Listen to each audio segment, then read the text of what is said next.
여러분, 최근 10년간 비트코인보다 수익률이 높은 투자 상품이 무엇인지 알고 계신가요? 최근 인터넷에서 5년 전, 10년 전 1억이 현재는 어느 정도의 가치가 됐을까 하는 게시글을 봤습니다. 삼성전자, 부동산, 애플, 비트코인에 5년 전 1억을 투자했을 때, 그리고 같은 자산에 10년 전 1억을 투자했을 때, 현재 가치가 얼마나 올랐을까에 관한 글이었습니다. 이렇게 결과값만 보니 정말 어마어마하지 않나요? 만약 제가 2004년에 투자한 자산을 2014년까지 가지고 있었다면 얼마나 가치가 상승했을까요? 그리고 그걸 10년 더 투자해 올해까지 가지고 있었으면 또 얼마가 됐을까요? 특히 요즘 들어 더욱 인기가 많아진 SCHD, TLT, 나스닥 100 ETF의 가치는 어떻게 변화해 왔는지도 궁금했습니다. 떠나간 배는 잡을 수가 없지만 앞으로 우리가 현명하게 투자하려면 어떤 식으로 투자해야 할지 과거 데이터를 기반으로 알아보겠습니다.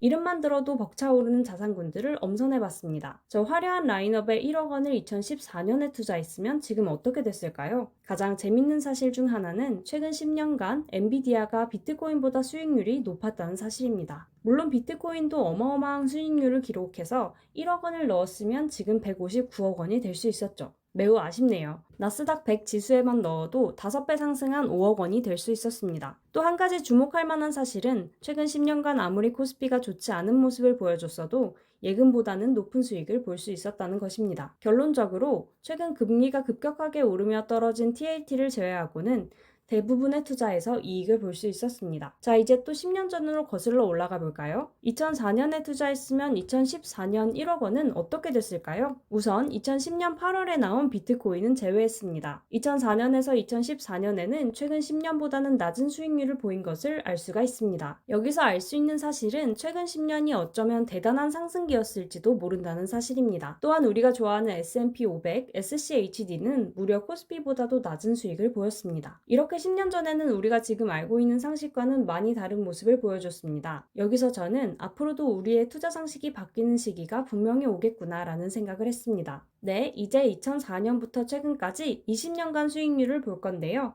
제가 약간 부동산 투자에 회의적인데 압구정 현대아파트가 3위에 올랐네요. 이 수치는 갭 투자를 전제로 했으며 2004년 전세를 끼고 대략 6억 원 정도에 살 수 있던 압구정 현대아파트가 지금은 52억까지 올랐으니 엄청난 상승임은 틀림없습니다. 한국 구조상 부동산 투자의 레버리지를 일으킬 수 있는 요인들이 많아 그동안은 한국 부동산이 좋은 투자 수단이었음에 반박의 여지가 없는 것 같습니다. 각설하고 앞서 다룬 엔비디아와 나스닥 100 등 기술 혁신 기업과 지수는 테크 시장의 성장으로 인한 엄청난 수익률을 보여줬습니다. 또 S&P 500, SCHD와 같은 주요 지수도 꾸준히 성장해왔죠. 이러한 자산들이 시간이 지남에 따라 어떻게 가치가 상승해 왔는지를 직접 확인해 보니 투자의 힘을 엄청나게 실감했어요. 그리고 투자의 중요성을 또 한 번 느꼈던 부분은 바로 물가 상승률입니다. 시간이 흐르면서 물가는 계속 오르기 때문에 투자를 하지 않고 자산을 그대로 보유하고 있으면 사실상 가치가 줄어드는 것과 마찬가지입니다. 표에서 보듯이 최근 20년간 물가 상승률은 대략 58% 정도로 만약 현금으로 그대로 뒀다면 1억 원이 4,200만 원 가치로 줄어든다는 것을 의미합니다. 가장 쉬운 예시로 옛날에 짜장면이 3,000원이었지만 지금 먹으려면 최소 5,000원을 줘야 한다는 것을 의미합니다. 그래서 투자를 통해 자산을 증가시키는 것은 필수적인 선택이라고 할 수 있겠네요. 물론 제가 앞에서 언급한 엔비디아나 비트코인처럼 높은 성장을 보이는 투자 자산을 발굴하는 것은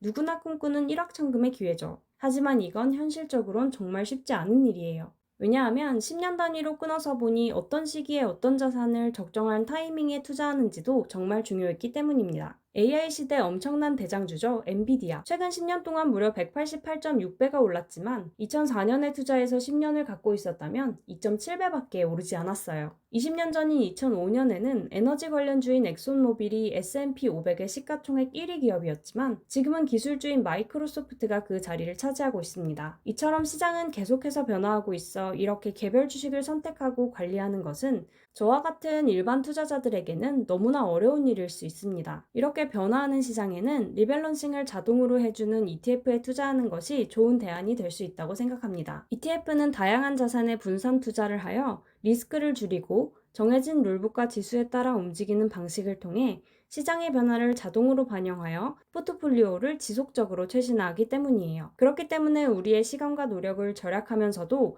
시장 전체의 성장을 따라갈 수 있는 기회를 제공하죠. 대표적으로 S&P 500 같은 경우는 시가총액 순서로 500개 기업을 편입하는 룰이 있기 때문에 엑소모빌 같이 시가총액이 낮아진 기업은 투자 비중을 줄이고 마이크로소프트 같은 기업은 자동으로 투자 비중을 늘리는 방식을 통해 자동으로 투자 최신성을 유지하고 있죠. 이게 바로 S&P 500이 꾸준히 사랑받는 이유입니다. 많은 사람들이 투자에 대해 어렵고 복잡하다고 생각하지만 사실 투자는 우리의 자산을 지키고 불리는 가장 확실한 방법 중 하나입니다. 또 종류가 너무 많고 어렵게만 생각했던 ETF 투자도 이와 함께라면 조금 쉬워지지 않을까요? 오늘은 조금 원론적인 얘기를 해봤습니다. 시장 상황에 맞는 ETF에 대한 추천도 좋지만 투자의 중요성을 안다면 하루라도 더 빨리 투자를 시작할 수 있지 않을까 하는 생각이 들어서예요. 오늘도 들어주셔서 감사합니다. 그럼 안녕!